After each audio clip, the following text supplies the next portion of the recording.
Russ Johnson, um, chef owner of Ludovine and R&J as well.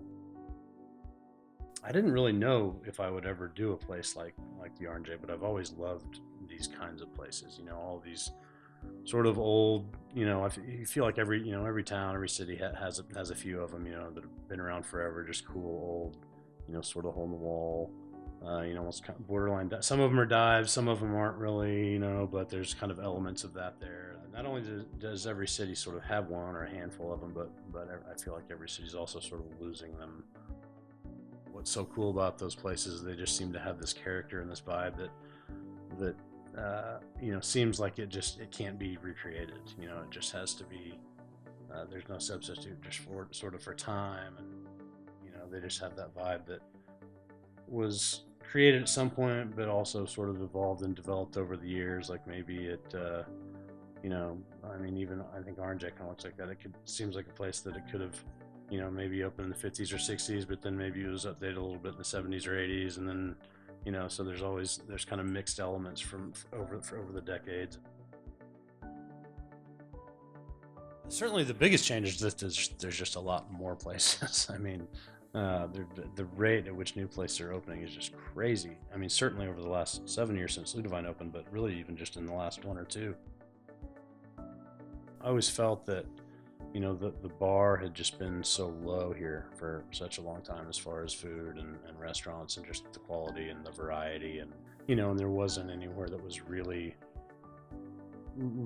food focused, you know, and really about the food. And that I think that chefs and restaurateurs and I guess probably bar owners too just sort of assumed that the public here either, you know, didn't know any better or didn't care.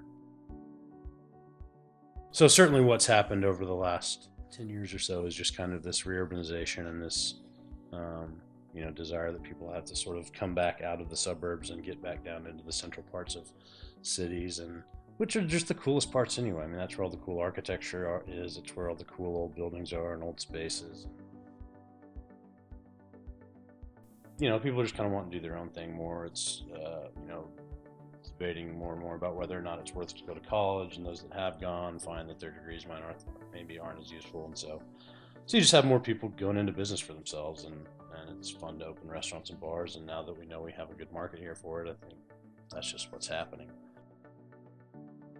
As far as the future of the area, I mean, certainly I think it will continue to do well. You know, unless or until we get to another point where people will decide for whatever reason to kind of flee back out to the suburbs. You know, I'd like to think that won't happen again, but you know, it's hard to predict those kinds of trends. Or if our, you know, we have another major, you know, if oil and gas tanks again, and that market, you know, crumbles. I mean, that can cripple, you know, the Oklahoma City economy pretty quickly. What I'm concerned that we're going to see happen is that areas like Midtown and Uptown and, you know, whatever, they're gonna turn this whole city into Bricktown. The rents have been so high down there that the only people that can afford to go in there are the big, you know, chains and big corporate type stuff. So it's like, you know, do you want Ludovines and R&Js and places like that, or do you want Louis and Subway? Unfortunately, that's what I sort of see happening already. And so I hope that doesn't continue. I hope that maybe that's also part of the bubble that will pop. I think when we do start to see a little bit of thinning out of the places, in terms of, you know, sort of only the strong surviving with the quality of the businesses and bars and restaurants, that in turn will also show these sort of, you know, developers and guys who are just, you know, just trying to spec the shit out of the market and get the rent rates up. It'll get them to the point where they're not able to really continue with that model either.